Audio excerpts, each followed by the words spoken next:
sebagaimana dikatakan dalam hadis riwayat Abdullah bin Salam, ya dikatakan dalam hadis riwayat Abdullah bin Salam, dan hadis ini merupakan hadis yang sahih riwayat Tirmidzi maupun Imam Ibnu Majah, dikatakan oleh Rasulullah, ya Abdullah, hai Abdullah, afsus salam, tebarkan salam, wa tu'imut ta'am, sedekahkanlah makanan, wasilul arham, sambung tali persaudaraan, wasallu billaili wan nasu niyam, dan salatlah di malam hari ketika orang-orang sedang ketiduran, tadkhulul jannata bisalam, maka engkau akan masuk surga dengan penuh kedamaian. Perhatikan, jadi untuk masuk surga dengan cara yang mudah. Yang pertama tadi afsus salam, tebarkan salam. Jadi pokoknya setiap ketemu orang Islam, setiap kali ketemu orang Islam, ya, wasallim akhaka kullama idza laqitahu, maka berikan salam pada saudaramu setiap kali engkau bertemu dengan mereka, berpapasan dengan mereka. Jadi bukan salam itu digunakan ketika cuma mau masuk ke dalam rumah, ya. Salam itu bukan hanya diberikan pada saat kita mau masuk ke dalam rumah, tapi jauh lebih jauh dari itu, bagaimana salam itu diberikan setiap kali kita berpapasan, setiap kali kita bertatap muka, ya, seperti itu jamaah kaum muslimin. Kemudian yang kedua kata Nabi, wa'at'imu ta'am, sedekah makanan, ya. Jadi sedekah makanan ini juga merupakan satu amalan yang luar biasa, ya. Jadi kalau punya rezeki, bagi-bagi makanan, apalagi di musim pandemi COVID-19 seperti ini, syukur-syukur kita bisa berbagi makanan, baik itu mentah maupun matang, ya, sama aja. Kemudian yang ketiga, wasilul arham, dan sambung tali persaudaraan, ya, jangan buat permusuhan. Wasallu billaili wan nasu niyam, dan salatlah di malam hari ketika orang sedang ketiduran, yaitu salat tahajud. Kenapa ya Rasulullah? Jawaban Nabi, tadkhulul jannata bisalam, maka engkau akan masuk surga dengan penuh kedamaian. Engkau akan masuk surga dengan penuh keselamatan, ya. Sehingga untuk cara mudah masuk surga yang paling bijak adalah 4 perkara tadi: tebarkan salam, sedekah makanan, silaturahim pada setiap orang, dan kemudian yang keempat adalah sholatlah ketika orang sedang ketiduran. Nah, jadi teman-teman, ini berbicara tentang fadilah daripada sholat tahajud, ya, secara singkat, secara simpel, dan yang unik lagi yang pernah Ustaz jelaskan juga, bahwa sholat tahajud merupakan salah satu sholat yang bisa menjadi antivirus dari penyakit. Sebagaimana yang diriwayatkan dalam hadis riwayat Tirmidzi, dikatakan Rasulullah bersabda, alaikum biqiyamil lail, bagimu laksanakan salat qiyamul lail. Kenapa ya Rasulullah? Fa innaha matradatun lidda'i anil jasad, karena sesungguhnya qiyamul lail atau tahajud itu menjadi penolak penyakit. Nah, penolak penyakit itu kalau bahasa kita kan antivirus, ya. Menjadi penolak penyakit, anidda dari penyakit tadi, anil jasad dari tubuh kita. Jadi artinya tahajud ini juga menjadi antivirus, menjadi imun bagi tubuh kita. Sehingga teman-teman yang dimuliakan Allah Subhanahu wa taala, itu tadi poin yang bisa kita jelaskan dari keutamaan salat qiyamul lail ataupun salat tahajud. Baik, teman-teman yang dimuliakan Allah Subhanahu wa taala, berikutnya kalau kita pelajari, ya, dari apa yang Ustaz jelaskan tadi, kita akan masuk pada hukum fikih yang pertama, yaitu berkaitan dengan masalah waktu sholat qiyamul lail. Baik, untuk waktu sholat qiyamul lail, teman-teman, para ulama membagi menjadi dua. Yang pertama adalah waktu jawas, waktu yang diperbolehkan.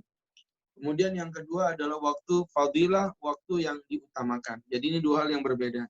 Adapun waktu jawas itu diperbolehkan kapan Pak Ustadz sholat qiyamul lail, yaitu dari setelah selesai sholat isya sampai sebelum subuh. Jadi satu ulangi lagi, dari selesai sholat isya sampai sebelum subuh. Jadi teman-teman yang dimuliakan Allah Subhanahu wa taala, ini kalau kita pelajari dari apa yang Ustaz jelaskan tadi, teman-teman yang dirahmati Allah Subhanahu wa taala, habis selesai sholat isya sampai sebelum subuh, ini kita boleh melakukan qiyamul lail. Diperbolehkan kita untuk melakukan sholat tahajud. Silakan aja, nggak ada masalah. Ini kalau berbicara waktu jawas, waktu boleh. Sebagaimana diriwayatkan dalam hadis Sahih Bukhari Muslim dari sahabat Anas bin Malik, bahwa dikatakan oleh Rasulullah Shallallahu Alaihi Wasallam, bahwa Anas bin Malik menceritakan, makuna nasa anna Rasulullah Shallallahu Alaihi Wasallam fil laili musalliyan ila ra'ina. Tidaklah kami ingin melihat Nabi Muhammad dalam keadaan salat malam kecuali kami melihatnya. Wala nasa anna rahu na'iman ila ra'ina. Dan tidaklah kami ingin melihat Nabi Muhammad dalam keadaan tertidur kecuali kami melihatnya. Apa maksud hadis ini? Tentu agak susah ya dipahami ya. Qala Al-Hafidz Ibn Hajar, Al-Imam Al-Hafidz Ibn Hajar ya, pengarang Fathul Bari dari syarah Imam Bukhari, beliau mengatakan ai inna salatahu wa naumahu kana yakhtalifu bil-lail. Artinya bahwa salat beliau maupun tidur beliau itu akan berbeda-beda di setiap malam, walam yuratab waqtan muayyanatan, dan Nabi tidak mengkhususkan pada waktu-waktu tertentu. Jadi artinya kalau kita boleh belajar dari apa yang dijelaskan, artinya Nabi kadang sholat di awal, kadang Nabi sholat di tengah, kadang Nabi sholat di belakang.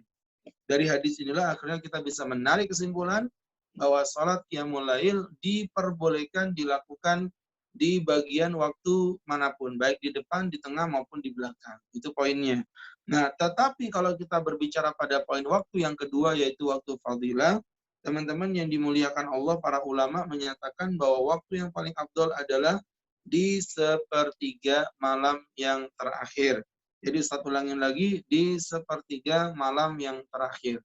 Apa dasar para ulama mengatakan sedemikian? Yaitu hadis yang diriwayatkan oleh Al-Imam Abu Hurairah radhiyallahu taala anhu dalam hadis yang sahih riwayat Bukhari maupun Imam Muslim, dikatakan bahwa Nabi Muhammad SAW berkata, yanzilullahu ila sama'id dunya, Allah Subhanahu wa taala turun ke langit muka bumi. Kullalailah, di setiap malam. Hina yabqal laila thuluthul lail, ketika malam itu tersisa di sepertiga malam yang terakhir. Fayaqulu, kemudian berkata, Anal Malik, aku raja, aku raja. Manilladzi yad'uni, siapa yang memanggil-manggilku? Astajibu lahu, aku kabulkan panggilannya. Wa manilladzi yas'aluni, siapa yang memohon-mohon padaku? A'taituhu, aku berikan permintaannya. Wa manilladzi yastaghfiruni, siapa mohon ampun kepadaku? Ghafartu, aku ampuni dosa-dosanya. Jadi janji Allah ketika di sepertiga malam terakhir, teman-teman yang berbahagia, aku raja, aku raja. Jadi artinya kalimat aku raja memberikan optimisme bahwa apapun yang kalian minta, aku bisa kabulkan loh. Ya, maka kata Allah, barang siapa yang meminta kepadaku, aku kabulkan permintaan. Barang siapa yang memohon padaku, aku berikan permintaannya. Dan siapa yang minta ampun kepadaku, aku akan ampuni dosa-dosanya. Jadi kalau kita belajar, poinnya adalah bahwa di sepertiga malam terakhir ini merupakan waktu yang sangat mustajabah. Menjadi waktu yang sangat dianjurkan untuk kita banyak berdoa. Dan ini bukan hanya tahajud, tapi dalam segala keadaan. Sepertiga malam yang terakhir. Ini kalau kita ambil contoh, misalnya selesai sholat isya, itu sekitar anggaplah ya, misal contoh sholat isya itu jam 8, ini contoh aja ya, misal contoh. Kemudian subuhnya jam 5, maka dari jam 8 menuju jam 5 itu kurang lebih sekitar ada 9 jam. Ya, 9 jam. Maka kalau kita ngomong sepertiga, berarti kan dibagi 9 jam dibagi 3 sama dengan 3. Maka kalau sepertiga malam yang terakhir sama dengan berarti 3 jam yang terakhir. Kalau jam 5 berarti dimulai dari jam 2, berarti 3, 4, 5. Berarti 3 jam yang terakhir. Teman-teman yang dirahmati Allah Subhanahu wa taala, itu tadi berkaitan dengan kalimat 3 jam yang terakhir, sahabat-sahabatku yang dimuliakan Allah, maka itu menjadi waktu yang mustajabah. Ya, kita ini lucu kadang-kadang, Pak Ustadz berdoa nggak dikabulin Allah, marah. Pak Ustadz berdoa nggak diiyain Allah, ngomel. Tapi dia sendiri tidak menyadari poin-poin waktu yang kira-kira kita dimustajabahkan Allah dalam doa kita. Maka minta kepada Allah, terutama di waktu-waktu yang genting seperti ini. Sepertiga malam yang terakhir. Ya, makanya orang bilang, Pak Ustadz, kenapa sih aku tuh hidup menderita? Padahal Allah tuh kan kaya, Allah tuh Rahman, Allah tuh Rahim. Tapi kenapa hidupku menderita seperti ini? Saya bilang, kamu lucu. Kamu pengen bahagia, tapi kamu nggak dekat sama Allah. Kamu tuh dicariin sama Allah. Dicariin di masjid, kamu nggak ada.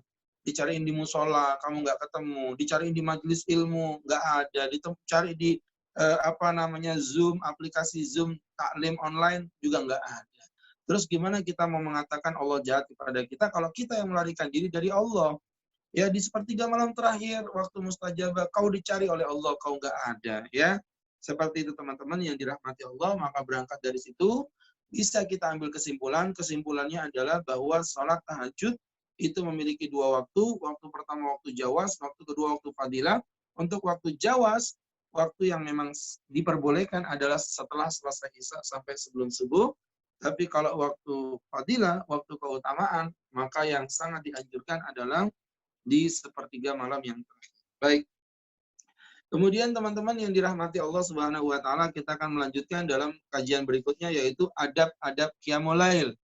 Jadi artinya gini maksudnya adab qiyamul lail itu. Kita ini kan selalu ngerasa Pak Ustadz tahajud ini berat, tahajud ini tidak semudah yang dibayangkan, tahajud ini pokoknya macam-macam lah dia ngomong ya. Teman-teman yang dirahmati Allah Subhanahu wa taala, dengerin, nabi kita itu adalah manusia, bukan malaikat. Jadi apa yang kita rasain, ngantuk itu berat, itu juga akan dirasakan oleh Rasulullah Shallallahu Alaihi Wasallam. Jadi artinya karena Nabi kita itu bukan malaikat. Kalau malaikat, misalnya contoh malam-malam bangun, kok saya nggak bisa? Maka kita jawab, ya iyalah dia kan malaikat, kita kan manusia. Tapi ternyata teman-teman yang dimuliakan Allah Subhanahu Wa Taala, ini ternyata tidak. Nabi kita itu manusia. Artinya yang antum rasakan kalau antum ngantuk, sama kayak apa yang dirasakan Nabi kalau Nabi juga ngantuk. Sama seperti itu. Jadi nggak ada bedanya. Sehingga teman-teman yang dirahmati Allah, tentu kita akan belajar hari ini bagaimana menyerap Nabi Muhammad kok mudah melaksanakan tahajud. Ada apa dengan Nabi? Ternyata memang ada beberapa kiat yang dilakukan Rasulullah Shallallahu Alaihi Wasallam. Yang pertama adalah berkaitan dengan anjuran melakukan naumul qailulah, yaitu tidur dalam waktu-waktu tertentu. Jadi gini teman-teman, tidur qailulah itu tidur sejenak sebelum waktu duhur. Jadi kalau misalnya ini para ulama, makanya kadang-kadang kalau para ulama itu, teman-teman yang dirahmati Allah, kalau kita mau nemuin mereka di pesantren gitu ya, sekitar jam-jam 10 atau jam 11 itu biasanya cenderung agak susah. Kemana para ulama itu? Mereka kebanyakan lagi istirahat, kebanyakan mereka lagi tidur. Ya. Kenapa mereka kok tidur Pak Ustadz? Ya, teman-teman karena mereka melakukan namanya tidur kailulah. Ya, tidur kailulah ini di mana tidur ini kita lakukan menjelang datangnya waktu duhur untuk memberikan kekuatan. Ya karena kita misalnya bangun jam 3 malam, kemudian tahajud sampai subuh jam 5. Habis jam 5 kita nggak boleh tidur, kita sholat, duduk di masjid sampai syuruk. Ya sampai waktu syuruk kita sholat syuruk 2 rakaat, kemudian nanti melakukan aktivitas normal. Nah, sekitar jam 11 itu mereka kebanyakan para ulama akan beristirahat. Ya teman-teman, ini tentu bagi yang memang memungkinkan ya. Kalau nggak memungkinkan jangan dipaksa. Nanti di kantor jam 11 tidur. Ya, kenapa kamu tidur? Ini namanya tidur kailulah, Pak. Sunnah baginda Rasulullah, kata Pak Ustadz. Oh, sembarangan. Bukan itu maksudnya ya. Jadi yang pertama adalah kailulah. Namanya tidur kailulah. Kemudian yang kedua, tarku sahar. Meninggalkan begadang. Ternyata Rasulullah Shallallahu Alaihi Wasallam memang memakruhkan kita untuk banyak berbicara setelah selesai sholat isya, illa lihajatin, kecuali adanya hajat. Hajat itu bisa bersifat bersifat dunia, atau hajat itu juga bisa bersifat akhirat. Hajat dunia contoh pekerjaan, sedangkan hajat akhirat contohnya misalnya mengikuti kajian. Itu beda. Tapi orang yang cuma ya sekedar pingin aja, pingin begadang aja nggak ada gunanya, itu tidak diperbolehkan ya. Terlebih kalau sekarang masa-masa COVID-19, pandemi seperti ini, maka teman-teman yang dimuliakan Allah Subhanahu wa taala, Ustadz pertegas, mari kita ikuti anjuran pemerintah untuk memberikan batasan sosial. Nanti yang lucu lagi ada orang untuk masa pandemi seperti ini, mereka nggak mau sholat ke masjid karena alasan menjaga diri, tapi ngobrol untuk begadang di warung-warung dilakukan. Ini namanya kontradiksi ya, sehingga berangkat dari situ sahabat-sahabatku yang dimuliakan Allah Subhanahu wa taala, tinggalkan begadang.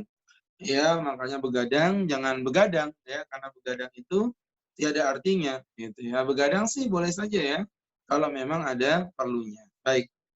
Kemudian teman-teman yang dirahmati Allah Subhanahu wa taala, berikutnya lagi adalah mengenai tentang orang yang susah bangun. Jadi ada orang itu, Pak, dia memang susah tidur. Nah, ada orang susah tidur itu namanya penyakit insomnia. Tapi ada orang yang kalau udah tidur susah bangun. Ini namanya penyakit mamma mia ya. Meluk mamanya aja nggak bangun-bangun gitu kan. Nah, orang-orang yang seperti ini yang memang dia susah untuk bangun, teman-teman yang dimuliakan Allah Subhanahu wa taala, maka orang-orang yang sedemikian, sahabat-sahabatku, terapinya seperti yang diajarkan Rasulullah. Nabi Muhammad itu nggak pernah jarang kesiangan ya, dia jarang kesiangan. Kenapa Rasulullah bisa jarang kesiangan? Ternyata tadi yang Ustaz bilang, Nabi Muhammad SAW itu ternyata beliau memang luar biasa tidurnya, ya kasurnya itu kalau kita pelajari ternyata tidurnya di tempat yang keras. Ya, sebagaimana diceritakan dalam banyak hadis, mungkin teman-teman bisa baca di dalam kitab Riyadhus Shalihin dalam bab tidur. Ranjang Nabi Muhammad SAW itu adalah pelepah kurma yang ditumpuk, kemudian di atasnya dialasi dengan kulit hewan. Jadi dialasi di atasnya dengan kulit hewan. Kalau kita berpikir dengan cerdas, kalau kulit hewan itu kalau lagi basah memang empuk. Ya, memang empuk. Tapi kalau udah kering, ya kayak beduk masjid bakal keras. Seperti itulah tempat tidur Rasulullah, sang kekasih Allah Subhanahu wa taala. Jadi kekasihnya sang pencipta pemilik dunia ini. Itu sholat dalam keadaan keterbatasan yang sedemikian ya.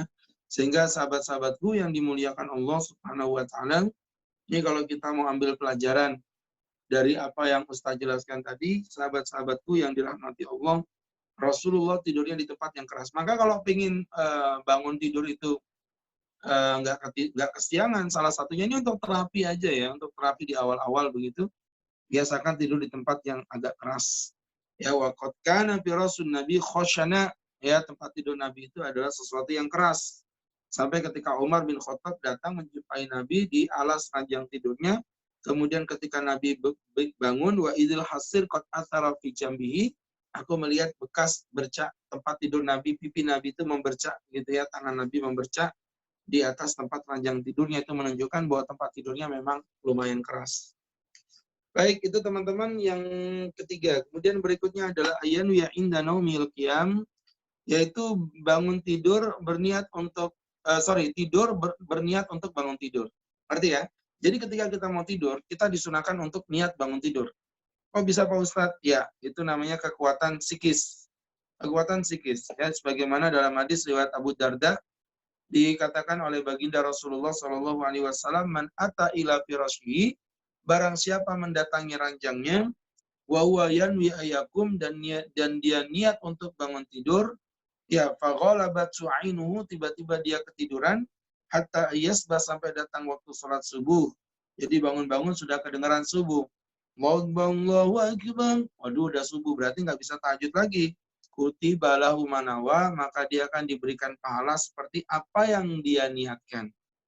Wa kana naumu shadaqatum min rabbih, sedangkan tidurnya itu dianggap seperti sedekah dari Tuhannya ya. Jadi dianggap seperti sedekah dari Tuhannya. Jadi teman-teman tidur niat untuk bangun, walaupun ketiduran itu diberi pahala seperti orang yang sedang tahajud secara sempurna ya.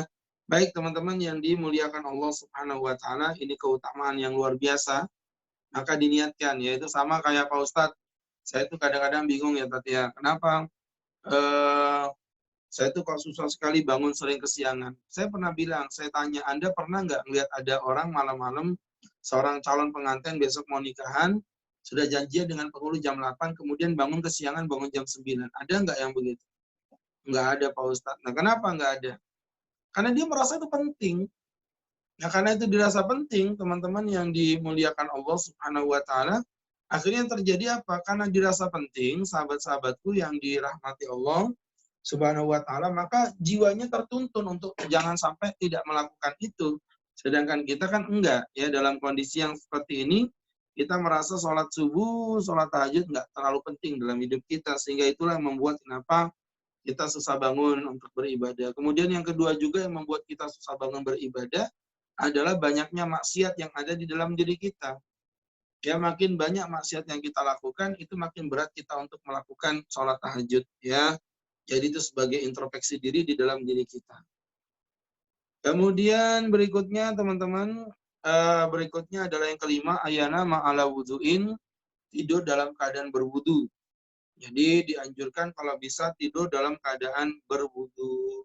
Sebagaimana hadis Bara' bin Azib, di mana waktu itu Nabi Muhammad SAW, beliau bersabda kepada Bara', ya Bara', ai Bara', innaka idza ataita maj'aka, jika engkau sampai di atas ranjangmu, fatawadda wudu'aka lis-shalah, maka berwudulah engkau seperti wudumu untuk sholat.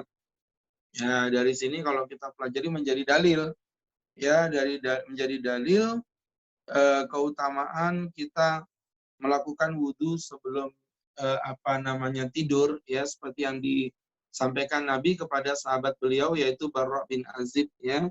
Sehingga berangkat dari situ teman-teman tidur, kalau bisa sebelum tidur kita wudhu terlebih dahulu, ya. Jadi ketika kita tidur dalam posisi kita suci. Nah, dalam kondisi seperti inilah nanti kalau bangun cenderung lebih fresh, lebih segar insya Allah. Kemudian berikutnya ayyana ma'ala wudhu'in, yaitu tidur dalam keadaan berwudu. Saya ulangi tadi sudah ya. Ayyana ma'ala syiqqatil aiman, yaitu tidur dalam posisi miring. Jadi yang kanan di bawah, yang kiri di atas. Satu ulangin lagi, yang kanan di bawah, yang kiri di atas. Itu namanya tidur iqtija, atau yang disebut dengan tidur miring. Ya, itulah sebaik-baiknya tidur, dan itulah yang dicontohkan oleh baginda Rasulullah Shallallahu Alaihi Wasallam. Kemudian berikutnya lagi adalah membaca zikir-zikir tidur. Itu juga membuat kita nanti insya Allah akan fresh untuk bangun. Teman-teman yang dimuliakan Allah, beberapa zikir yang dianjurkan Nabi, misal membaca trikul. Apa trikul? Qul huwallahu ahad, qul a'udzu birabbil falaq, qul a'udzu birabbin nas. Dibaca itu 3 kali, kemudian ditiupkan, kemudian diusapkan ke bagian wajah, kemudian dada, tangan, sampai ke bagian perut dan ke bawah. Teman-teman yang dimuliakan Allah Subhanahu wa taala, itu namanya membaca dengan trikul, ya, 3 kul, dan itu dilakukan sebanyak 3 kali. Sehingga teman-teman ini yang disebut dengan ruqyah mandiri. Ya, bagaimana kita bisa meruqyah diri kita sendiri. Kemudian berikutnya juga amalan menjelang tidur membaca ayat kursi. Teman-teman, sebagaimana yang termaktub dalam hadis Abi Hurairah, ini dapat mengusir syaitan, ya. Dapat mengusir syaitan, ya, daripada gangguan-gangguan terhadap rumah kita. Baca ayat kursi. Kata Nabi Muhammad SAW, la yukribuka syaitan hatta antasbah. Maka dengan membaca ayat kursi, tidak ada setan yang dapat mendekatimu sampai datang waktu sholat subuh.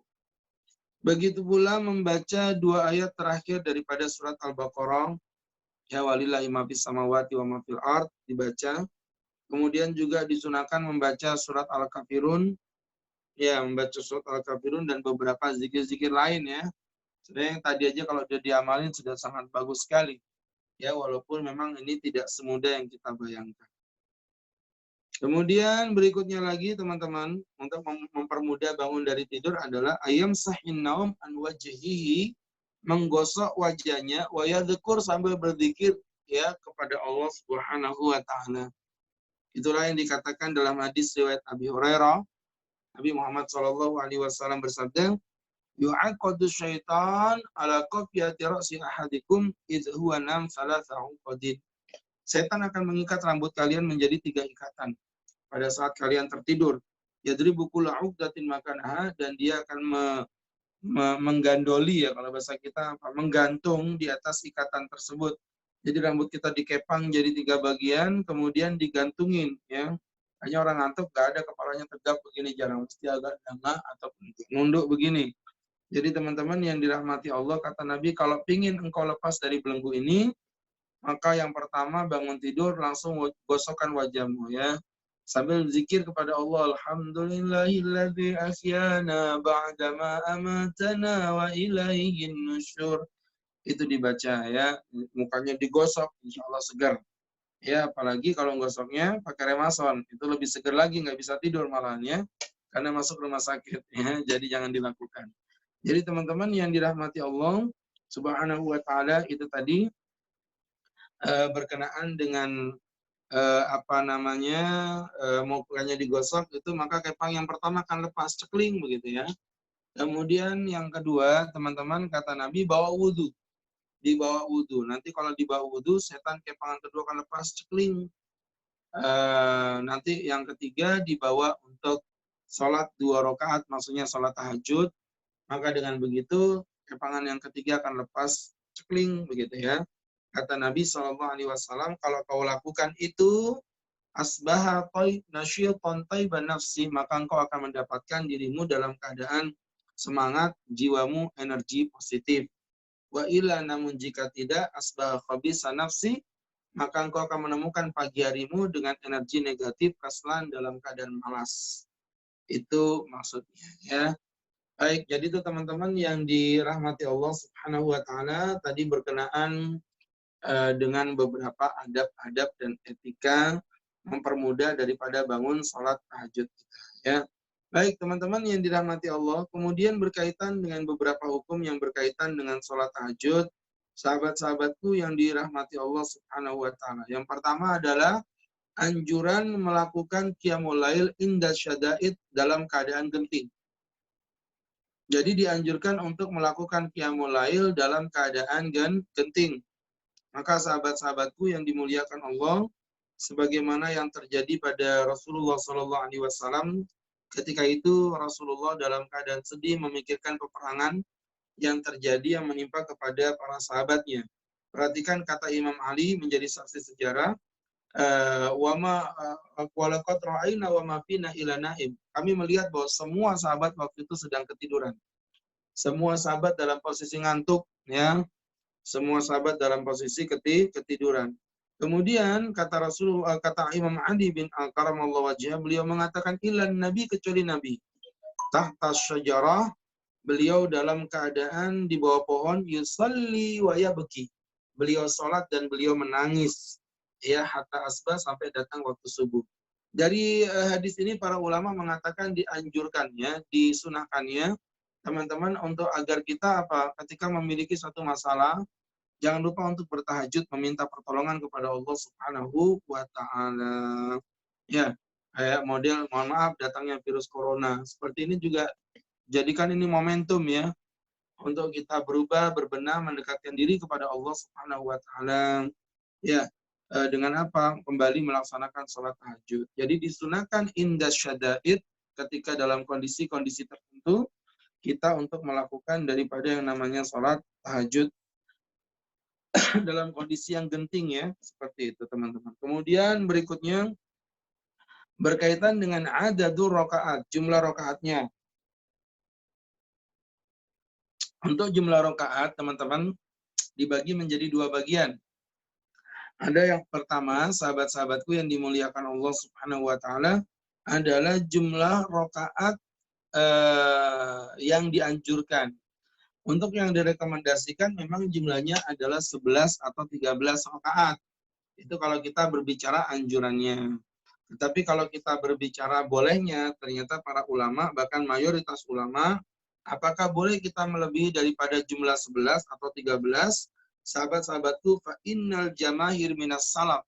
Karena ketahuilah bahwa mayoritas ulama salaf, wal kholaf maupun ulama kholaf yang di belakang, ala jawazi ziyada ala hadal adad, memperbolehkan melebihi ziyadah tambahan di atas angka ini. Ma'a qaulihim bi annahu mustahab, bahkan ada beberapa ulama yang menganjurkannya. Sebagaimana Al-Imam Al-Qadhi Iyad, beliau mengatakan wala khilaf annahu laysa fi dzalika haddun wala yuzadu alaihi wala tanqusu alaihi. Ya teman-teman yang dirahmati Allah Subhanahu wa taala, tidak ada khilaf, tidak ada perbedaan bahwasannya itu batasan rakaat boleh ditambah, boleh dikurangin. Ya fa inna shalah minat ta'at, karena salat itu bagian dari ketaatan, maka setiap bertambah, maka sesungguhnya bertambahlah nilai pahala yang terjadi di dalamnya. Maka tidak ada khilaf. Maka yang memberikan khilaf, sahabat-sahabatku yang dimuliakan Allah Subhanahu wa taala, artinya dia hanya mengatakan nggak boleh ini melebihi, itu perkara yang bid'ah dan sesat, itu sesungguhnya telah melawan daripada pendapat mayoritas ulama. Wallahu taala alam bishawab. Kemudian berikutnya adalah masalah qadha. Nah, ini mungkin masalah yang sebenarnya kita semua tidak semuanya paham ya tentang ini. Saya nggak yakin semuanya kita tahu bahwa ternyata tahajud itu boleh diqadha. Ya, boleh diqadha, melaksanakan tahajud, tetapi ada aturan yang berlaku. Diperbolehkannya mengqadha salat tahajud itu yang pertama bagi orang yang membiasakannya. Yang kedua, karena memang adanya udzur. Yang ketiga, sholatnya tidak melebihi waktu zuhur. Jadi Ustaz ulangi lagi. Yang pertama adalah bagi orang yang membiasakan. Maka kalau memang Anda tahajud, terus tiap saat tahajud, kemudian malam ini nggak tahajud dikarenakan adanya sesuatu, Anda boleh mengqadha. Tapi kalau Anda nggak pernah tahajud, ujuk-ujuk mengqadha, apa urusannya, kan begitu ya. Sehingga teman-teman yang dimuliakan Allah, saat pertegas kembali bahwa sholat tahajud diperbolehkan untuk diqadha apabila yang pertama Anda adalah orang yang membiasakannya. Artinya tiap malam langsung tahajud. Kemudian yang kedua karena udzur, nggak boleh kesengajaan. Kalau saya tahajud kata Pak Ustadz boleh diqadha, ya sudahlah, saya mau qadha aja. Nggak boleh, itu namanya kesengajaan. Tapi terjadinya karena udzur, misal contoh kita ketiduran, atau misal contoh karena bla bla bla dan lain sebagainya. Yang seperti itu, teman-teman yang dirahmati Allah Subhanahu wa taala, itu berkenaan dengan masalah sholat tahajud boleh diqadha ya. Jadi yang pertama membiasakan, yang kedua dikarenakan udzur. Yang ketiga tidak boleh melebihi daripada waktu zuhur. Semua yang Ustaz sampaikan tadi berdasarkan hadis Nabi Shallallahu Alaihi Wasallam. Yang pertama hadis Aisyah, diceritakan karena Nabi idza fatahu shalah minal lail min waj'in aw ghairihi. Nabi Muhammad kalau ketinggalan salat tahajud dikarenakan sakit atau semisalnya. Jadi sakit ya. Artinya kalau kita berbicara sakit berarti Nabi Muhammad punya uzur. Shalah minan nahar, maka beliau salat di siang hari. Shalah minan nahar, beliau salat di siang hari. Kemudian dalam hadis lain Nabi bersabda, barang siapa yang meninggalkan kebiasaannya dari sholat qiyamul lail, ada kalimat kebiasaannya, berarti menunjukkan di sini memang ada kebiasaan yang terjadi. Faqara ma bainal fajr wa sholati dhuhr. Kemudian dia menggantinya dengan sholat fajar sampai sholat zuhur. Itu menjadi batasan dalilnya. Ya, maka seakan-akan dia diberi pahala seperti dia melakukan di malam hari. Ya, maka dari dua hadis riwayat Aisyah maupun Umar bin Khattab ini kita simpulkan bahwa sholat qiyamul lail boleh untuk diqadha. Ya, sekali lagi dengan catatan tiga tadi. Yang pertama membiasakan, yang kedua sebelum waktu zuhur, dan yang ketiga tadi dilakukannya karena memang murni adanya suatu uzur. Begitu ya. Kemudian lagi masih berkaitan dengan pernak-pernik mengenai tentang sholat tahajud adalah berkaitan dengan bagaimana cara membaca Al-Qur'annya. Apakah dikeraskan atau dipelankan? Teman-teman yang dirahmati Allah Subhanahu wa taala, dari hadis riwayat Abdullah bin Abi Qais dikatakan sa'altu Aisyah, aku berkata kepada Aisyah, akanan Nabi yajhar bi sholati am yakhafat fiha? Apakah Nabi melakukan sholat tahajud itu dengan suara keras atau dengan suara yang pelan? Qalat, berkata Aisyah, rubbama jahara bi sholatihi, terkadang Nabi mengeraskan bacaan, wa rubbama khafat biha, dan terkadang Nabi mengeraskannya, menyepikannya. Dan Nabi kadang-kadang mengeraskan, Nabi kadang-kadang memelankannya. Qultu, aku berkata, siapa yang ngomong aku ini adalah Abdullah bin Abi Qais.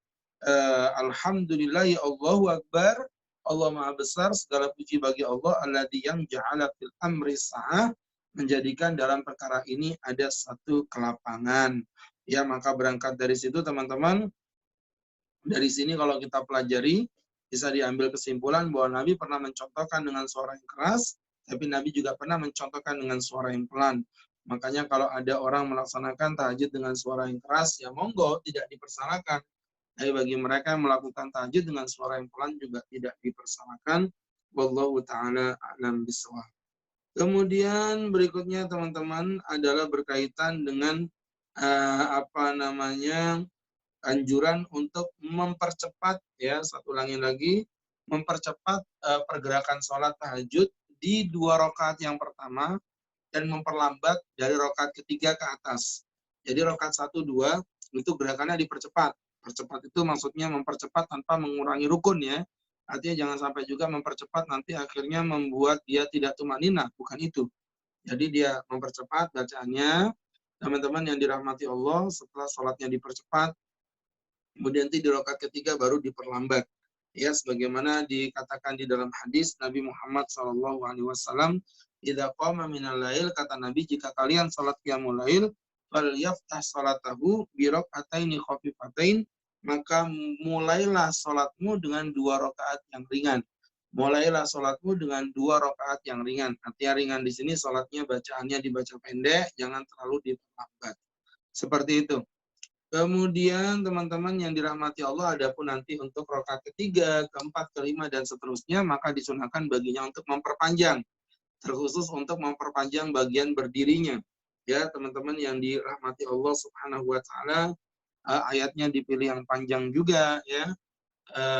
Ayat yang panjang, kemudian juga bacaannya yang bagus ya, tartil dan lain sebagainya.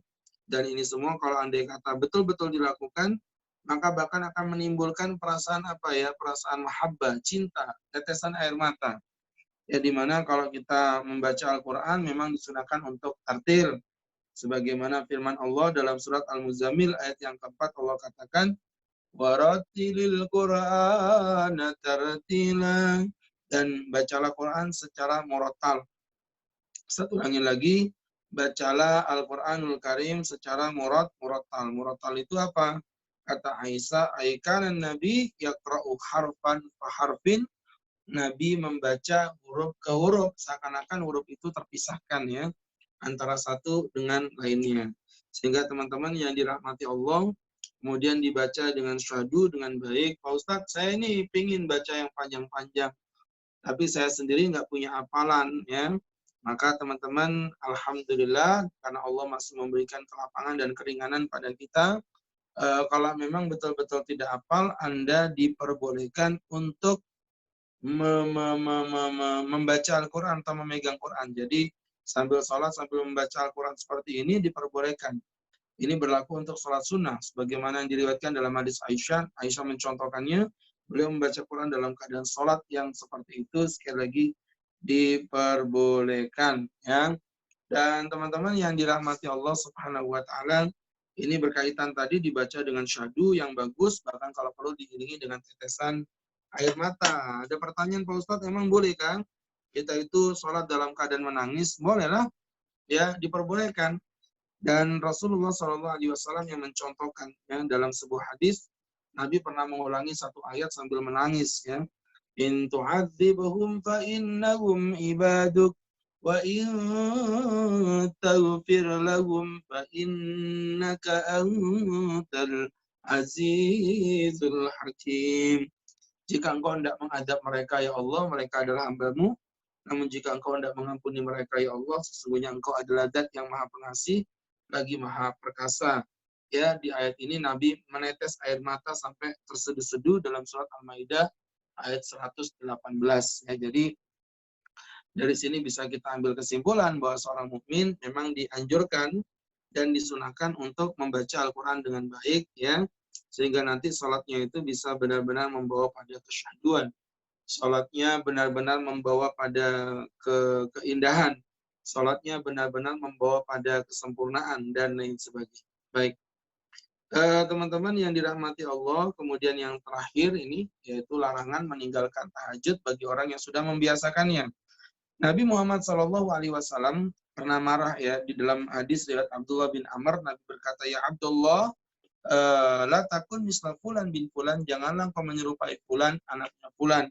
Kana yusolli bilail, beliau itu dulunya suka sholat qiyamul lail, fayatrukuhu, kemudian dia meninggalkannya. Jadi ada orang gitu ya, ada orang melakukan sholat qiyamul lail kemudian meninggalkannya, dicela oleh Nabi Muhammad. Apalagi ada orang memang nggak pernah qiyamul lail sama sekali seumur hidupnya. Wa na'udzubillahi min dzalik. Ya, sehingga teman-teman yang dirahmati Allah Subhanahu wa taala, Ustaz pertegas kembali, jangan pernah ninggalin sholat tahajud walaupun ini sunnah. Kita tuh sering berkata, lah Pak Ustadz, ini kan cuma sunnah. Ini kan cuma sunnah. Jangan berkata ini cuma sunnah. Sunnah itu bukan pilihan. Pilihan itu mubah, gitu ya. Kalau kita bilang cuman, itu paling cocok mubah. Ini cuma mubah. Ini cuma mubah. Itu boleh. Tapi kalau ini cuma sunnah, itu nggak benar. Karena sunnah itu sebenarnya merupakan bentuk perintah. Hanya saja penekanannya berbeda dengan wajib, ya. Sehingga berangkat dari situ, kalau ada orang meremehkan sunnah, itu nggak benar, ya. Sama dengan tahajud. Banyak perkara sunnah yang nggak boleh ditinggal. Artinya gini, dia perkara sunnah, tapi Nabi mencela buat orang yang meninggalkannya dengan sengaja. Saya ambil contoh, misalnya sholat tahajud. Yang sama dengan tahajud, maksud saya, contohnya melakukan kurban. Kurban itu menurut pendapat mayoritas ulama yang roji, mengatakan bahwa kurban itu hukumnya adalah sunnah. Ya, kurban itu hukumnya sunnah muakkadah menurut mayoritas ulama dari kalangan Imam Malik, Imam Syafi'i maupun Imam Ahmad bin Hanbal. Tetapi yang unik adalah Walaupun Nabi mengatakan kurban ini sunnah, tapi Nabi mengecam orang yang tidak berkurban. Maka nalau usaha barang siapa memiliki kelapangan walam yudhi, namun dia tidak mau berkurban, wala yaqrabanna musallana, jangan dekat-dekat ke tempat sholatku. Menikah itu sunnah, tapi Nabi mengancam orang yang dengan sengaja tidak mau menikah. Dalam hadis Nabi Muhammad SAW, beliau bersabda, syirarukum uzzabukum, seburuk-buruk kalian adalah orang yang membujang. Lihat bagaimana ya, orang yang sunnah, hukum nikahnya sunnah, tapi ternyata dicela oleh Nabi. Nah, sama dengan tahajud. Maka untuk itu jangan meninggalkan tahajud semampu dan sebisa yang kita lakukan. Ya, walaupun misalnya Pak Ustadz saya cuma bisa 2 rakaat, monggo silakan, tidak apa-apa. Yang penting kerjakan daripada tidak sama sekali. Nanti dikit demi dikit terjadi peningkatan. Akhirnya kita bisa melakukan sholat tahajud secara sempurna, melakukan sholat tahajud secara sempurna. Wallahu ta'ala a'lam bishawab. Baik teman-teman yang berbahagia, ini berkaitan dengan fikih Qiyamul Lail, mudah-mudahan bisa memotivasi untuk kita di masa pandemi seperti ini, lebih memperbanyak sholat-sholat yang mungkin akan terasa susah kalau kita masih bekerja. Insya Allah ya, dengan motivasi ini, masa pandemi membiasakan kita untuk melakukan kebaikan-kebaikan yang dulu pernah kita tinggalkan. Semoga ini bisa menjadi pelajaran buat saya, antum sekalian. Ganti mobil yang mana? Mobil khusus aja, oh tapi ada orangnya di sana. Baik, Ustaz, jazakumullah khairan atas penjelasannya. Baik, kita masuk ke sesi tanya jawab, Ustaz ya. Silakan. Baik, ini sudah ada pertanyaan cukup banyak, Ustaz. Yang pertama, Assalamualaikum Pak Ustadz, afdolnya witir itu dilakukan setelah sholat isya atau sesudah tahajud. Berapa afdolnya jumlah rakaat sholat tahajud? Tafadhol Ustadz. Baik, jadi untuk pelaksanaan sholat witir itu afdolnya dilakukan setelah sholat isya atau setelah tahajud. Kalau Anda bertanya boleh apa tidak, dua-duanya boleh ya. Kenapa saya katakan dua-duanya boleh? Karena dua-duanya dicontohkan di dalam hadis Nabi Muhammad SAW. Nabi bertemu dengan Abu Bakar dan Umar. Kata Nabi, Abu Bakar, kamu sholat witirnya kapan? Mata tutir, kapan kau berwitir? Kata Abu Bakar, aku berwitir baru tidur ya Rasul. Kalau kamu Umar, kalau aku ya Nabi, aku tidur baru witir ya Rasul. Jadi Abu Bakar witir dulu baru tidur. Kalau Umar tidur dulu baru witir. Nah, kalau jemaah salam tidur dulu nggak pakai witir, itu bahaya ya. Jadi teman-teman yang dimuliakan Allah Subhanahu wa taala, Ustaz ulangin lagi, ini menunjuk apa kata Nabi Muhammad, apakah Nabi menyalahkan dua sahabat ini? Waktu itu Rasul cuma bilang begini, wahai Abu Bakar, kamu telah mengambil pahala wathiqah, pahala kepastian. Sedangkan kamu Umar, kamu telah mengambil pahala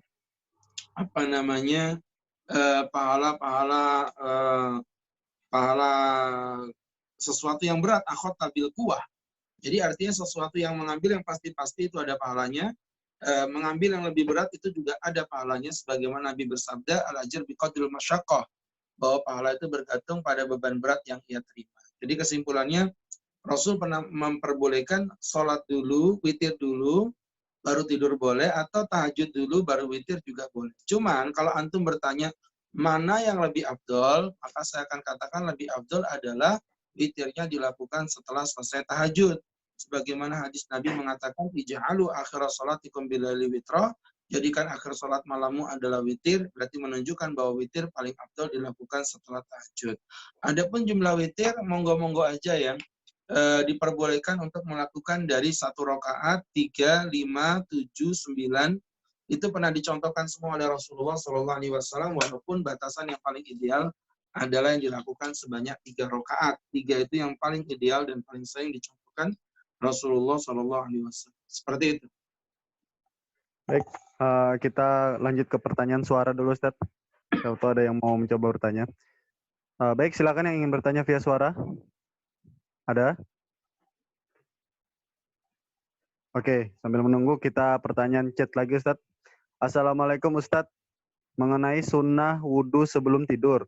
Apabila kita berangkat tidur dalam keadaan junub, apakah tetap kita berwudhu terlebih dahulu? Tafadhol Ustaz. Baik, jadi salah satu kesunahan orang junub untuk berwudu. Jadi orang junub itu disunahkan wudu dalam 3 perkara. Yang pertama pada saat orang junub itu mau makan, sunahnya wudu dulu. Pada saat orang junub itu mau mengulangi hubungan suami istri, sunahnya wudu dulu. Termasuk pada saat dia mau tidur. Jadi kalau dikatakan apakah orang junub mau tidur, apakah disunahkan wudu? Malah dia sangat disunahkan oleh Rasulullah SAW. Ya, jadi ketika kita mau tidur, teman-teman, kalau memang teman-teman mau tidur dalam keadaan junub, afdolnya mandi dulu. Tapi kalau nggak bisa mandi, maka minimal wudhu dulu. Jadi apakah disunahkan bagi orang yang junub? Bukan lagi disunahkan, tapi very, very disunahkan. Karena orang yang tidur dalam keadaan junub itu tidur dalam keadaan yang tidak baik. Baik, kita lanjut lagi Ustaz, pertanyaan berikutnya. Assalamualaikum warahmatullahi wabarakatuh. Ustaz, bagaimana hukum orang yang melaksanakan sholat tahajud hanya karena ia diberi ujian saja? Pada Ustaz. Baik, teman-teman yang berbahagia, ketahuilah bahwa di dalam Islam itu yang paling baik itu adalah sesuatu yang dilakukan secara kontinu. Ya, inna ahabbal a'mali ilallah adwamuha, bahwa amalan yang paling dicintai Allah itu yang paling kontinu, wa inqalla, walaupun sedikit. Jadi kalau Anda bertanya, Pak Ustadz, apakah saya boleh tahajud hanya dalam keadaan genting saja? Ya, saya nggak ngelarang, karena tahajud dilakukan kapanpun boleh-boleh aja. Cuman, teman-teman, apakah itu bagian daripada adab seorang muslim yang baik, hanya beribadah di saat sedang butuh kepada Allah? Kita nggak usah pakai gayanya Allah lah. Kita pakai gaya kita sendiri aja. Teman-teman, coba Ustaz tanya. Anda baik dengan saya pada saat ketika Anda cuma butuh dengan saya. Kalau nggak butuh, Anda nggak baik dengan saya. Itu aja udah kelihatan. Sisi manusia kita akan mengatakan orang ini berarti penjilat, dia bukan orang baik. Nah, saya cuma takut kalau itu kita lakukan, Allah akan menyatakan atau bahkan menganggap kita sebagai seorang penjilat. Wa na'udzubillahi min dzalik. Jadi kalau Anda tanya, "Tat, boleh nggak?" Boleh. Tapi bagus enggak? Enggak. Kalau bisa tahajud itu dikontinukan, ya tadi saat bilang minimum sehari 2 kali semalam 2 rakaat pun monggo, enggak masalah ya. Yang penting dikerjakan, nanti lama-lama kita akan menemukan rasa indah, dan pada saat indah itu terjadi nanti kita akan melakukan dengan jumlah yang lebih banyak insyaallah. Syukur-syukur bisa sampai 8 rakaat seperti itu. Baik, Ustadz, ini ada 3 pertanyaan dari satu orang Ustadz. Yang pertama, 13 rakaat pembagiannya bagaimana Pak Ustadz? Terus yang kedua, boleh tidak Ustadz ambilnya 4 rakaat tanpa jeda? Dan yang ketiga, tadi dikatakan boleh menyaringkan bacaan saat tahajud. Kalau perempuan, apakah juga boleh Ustadz? Tafadhol Ustadz. Baik, jadi begini ya teman-teman ya, untuk yang 13 rakaat sama aja dengan yang 11 tadi, yaitu dilakukan 2 sampai 5 kali, berarti 10 kan, 2 kali 5, 10. Kemudian nanti ditambah dengan 3 rakaat, yaitu untuk witirnya, jadi jumlahnya 13. Tapi kalau kita mau ambil yang 11, berarti 2-nya 4 kali, 2, baru kemudian 3 rakaat untuk witir. Itu jawaban yang pertama. Kemudian berikutnya, teman-teman yang berbahagia tadi berkenaan dengan masalah melakukan 4-4. Apakah diperbolehkan? Boleh. Apakah pernah dicontohkan oleh Nabi? Ada contohnya. Tetapi oleh para ulama, hadis ini sahih tetapi syad. Hadisnya sahih, dia menceritakan bahwa Nabi sholat 4 rakaat, jangan kau tanya sempurna panjangnya. 4 rakaat jangan kau tanya panjangnya, kemudian 3 rakaat jangan kau tanya panjangnya. Artinya sholat ini begitu panjang dilakukan oleh Nabi. Jadi teman-teman kalau dikatakan 4 langsung boleh apa tidak? Boleh. Tetapi hadis ini syad. Dia sahih tapi dia menyempil. Sedangkan hadis sahih yang sangat banyak mengatakan bahwa sebaik-baiknya sholat itu dilakukan 2 dan 2. Sholatul laili masna wa masna. Sholat malam itu dilakukan 2 dan 2. Sehingga kalau ditanya Pak Ustadz 2 dan 4 boleh nggak? 2 boleh, 4 boleh. Lebih afdal mana, Tat? Lebih afdal yang 2. Seperti itu. Jadi teman-teman yang dirahmati Allah, itu tadi poin yang kedua. Tadi satu lagi apa ya? Saya lupa. Yang perempuan Ustadz, apakah boleh bacaannya dinyaringkan juga Ustadz saat tahajud Ustadz untuk perempuan? Jadi tadi kan saya katakan bahwa sholat tahajud itu boleh dikeraskan, boleh dipelankan. Itu maksud dikeraskan bukan teriak-teriak ya, jangan salah paham. Dikeraskan di sini jahar. Jadi bahasa Arabnya itu sebenarnya bukan keras. Jahar itu terang. Cuman kalau diterjemahkan ke Indonesia suaranya dikeraskan. Sebenarnya makna sholat dikeraskan, sholat dipelankan. Itu bukan keras itu teriak-teriak gitu kan. Tapi makna sholat dikeraskan itu, teman-teman yang dirahmati Allah, bi ayyusmi anafsahu wa man bijambihi, yaitu membaca bacaan yang memperdengarkan telinga di kupingnya sendiri dan orang di sebelah kanan kirinya. Itu maksud jariyah itu begitu. Maka kalau maksudnya Pak Ustadz perempuan, boleh nggak baca jariyah, mengeraskan bacaan sehingga suaranya keluar sampai terdengar orang di kanan kirinya? Jawabannya boleh, asalkan di tempat yang memang tertutup seperti tahajud. Tapi kalau maksud Anda mengeraskan suatu yang teriak-teriak, Alhamdulillahirabbil alamin, itu ya jelas tidak diperbolehkan. Ya, karena bagaimanapun perempuan itu dianjurkan untuk astar. Apa astar itu? Melakukan perilaku yang menutupi diri, jalannya yang terkungkung, artinya jangan menggagah. Kemudian juga ngomongnya yang lembut, direndahkan suaranya. Seperti itu maksudnya, ya. Sehingga berangkat dari situ, apakah perempuan itu diperbolehkan untuk mengeraskan suara? Kalau maksud Anda mengeraskan jariyah, boleh. Tapi kalau maksud Anda mengeraskan teriak-teriak, tidak diperbolehkan. Wallahu a'lam bishawab. Baik, ada yang lain. Baik, ini satu lagi Ustadz, lewat chat. Assalamualaikum Ustadz, apakah sholat tahajud mesti tidur terlebih dahulu? Pada Ustadz. Baik, itu tadi sudah kita jelaskan di awal, ya. Jadi apakah saya boleh sholat di malam hari kalau saya belum tidur? Boleh. Tapi apa itu namanya tahajud? Bukan, karena tahajud itu memang syaratnya harus bangun tidur. Sedemikian dari 4 madzhab mengatakan, dan memang sejujurnya saya juga pernah mencoba mencari dasar kenapa ulama mensyaratkan harus bangun dari tidur. Memang ternyata tidak ada dasar dari para ulama, kecuali mengambil lafaz dasarnya tahajud itu diambil dari tahajada, ya tahajadu yang memang artinya adalah bangun tidur. Jadi kenapa tahajud itu harus bangun tidur? Karena tahajud itu bahasa Arab artinya bangun tidur. Sama kayak sholat dua, kenapa dilakukan di pagi hari? Ya karena memang dua itu artinya pagi, ya seperti itu. Jadi memang betul bangun tidur dulu.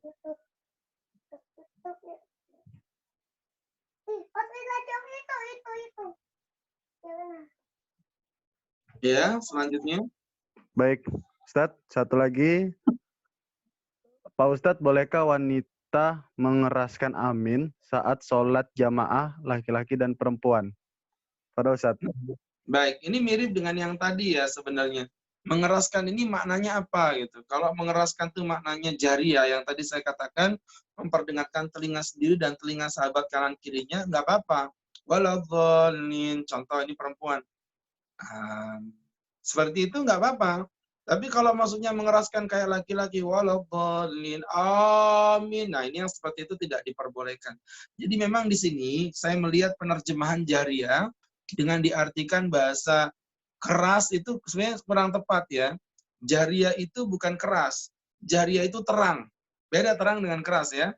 Terang itu terdengar kanan kirinya, tapi tidak kemudian meluas kemana-mana. Itu namanya jariyah. Kalau siriyah itu sir. Sesuatu yang bersifat rahasia, pelan. Itu memperdengarkan telinga sendiri tanpa memperdengarkan telinga kanan kiri. Kalau maksudnya jariyah, boleh. Jariyah menerangkan suaranya, boleh. Tapi kalau mengeraskan suaranya tidak diperbolehkan, ya, karena nanti ditakutkan akan terdengar oleh laki-laki yang ada di depan. Seperti itu. Baik, Ustadz, kita beralih ke pertanyaan suara. Baik, silakan para jamaah yang ingin bertanya via suara. Karena sepertinya yang via chat sudah tidak ada, Ustadz. Sambil menunggu atau statement closing, Ustadz, untuk kajian malam hari ini, Ustadz. Oh, ini Ustadz, ada lagi satu, Ustadz. Assalamualaikum Ustadz, saya mau nanya, sholat id di rumah bersama keluarga, apa kita lakukan khutbah? Baik. Jadi gini ya, sholat id dilakukan di lapangan bersama berjamaah, itu hukum dasar. Tapi kalau memang di situ ada pengecualian, seperti adanya khauf, rasa takut, boleh dilakukan di rumah. Menurut mayoritas ulama selain Abu Hanifah, boleh dilakukan di rumah. Apakah di situ ada khutbahnya? Tidak perlu ada khutbahnya. Artinya kalaupun tanpa khutbah, sholat idnya tetap sah, diperbolehkan. Tapi kalau mau ada yang berkhutbah, ya monggo-monggo aja ya. Nggak apa-apa, silakan aja kalau ada yang mau berkhutbah di depan keluarga. Misalnya keluarganya banyak ya kan, istrinya ada 4, per istri punya 10 anak, 40 orang, cocok itu sudah buat sholat id di rumah sendiri sudah cukup. Tapi tidak wajib ya. Tidak wajib. Baik, Ustadz mungkin sepertinya cukup Ustadz. Mungkin statement closing Ustadz dari kajian malam hari ini Ustadz. Baik, teman-teman yang berbahagia, kita akan close kajian kita dengan bersama-sama berdoa kepada Allah Subhanahu wa taala. Semoga Allah memberkahi kita semua. Amin. Allahumma amin. Alhamdulillah rabbil alamin. Hamdan yuwafi ni'amahu wa yukafi mazidah.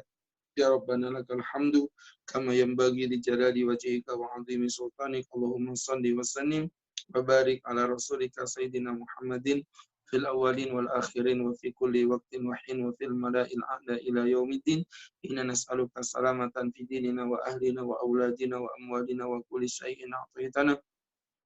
Allahumma ja'alna wa iyam fika nafik wa amanik wa iyadik min kulli syaitanin marid wa jabbarin anid wa dibagin wa diasad wa min saridi kulli sar innaka ala kulli syai'in qadir. Allahumma jamilna bil afiyah was salama wa agirna bi taqwa wal istiqamah wa a'idna min mujibatin nadamah innaka sami'ud du'a ya qadiyal hajat iqdi hajatina wa hajatuna katsir wa anta la tahtaju ila al bayani wa tafsir bi rahmatika ya arhamar rahimin. Wa sallallahu ala sayyidina Muhammad Nabiul Ummi wa ala alihi wa sahbihi wassalam. Allahumma barik ba'idna minal corona. Allahumma ba'idna wa ahlana wa azwajana wa auladana wa aba'ana wa ummahatana minal corona. Bi rahmatika ya arhamar rahimin. Faqis subhanaka rabbika rabbil izzati amma yasifun. Salamun alal mursalin walhamdulillahi rabbil alamin. Terima kasih teman-teman. Jazakumullah khair. Berjumpa di lain kesempatan. Wassalamualaikum warahmatullahi wabarakatuh. Waalaikumsalam warahmatullahi wabarakatuh. Terima kasih Ustadz. Semoga Allah selalu menjaga antum sekeluarga, Allah berikan kesehatan dan keberkahan.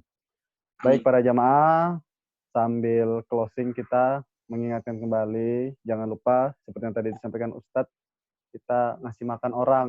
Nah, kali ini Masjid As-Salam membuka posko As-Salam peduli terhadap keluarga yang terkena dampak corona.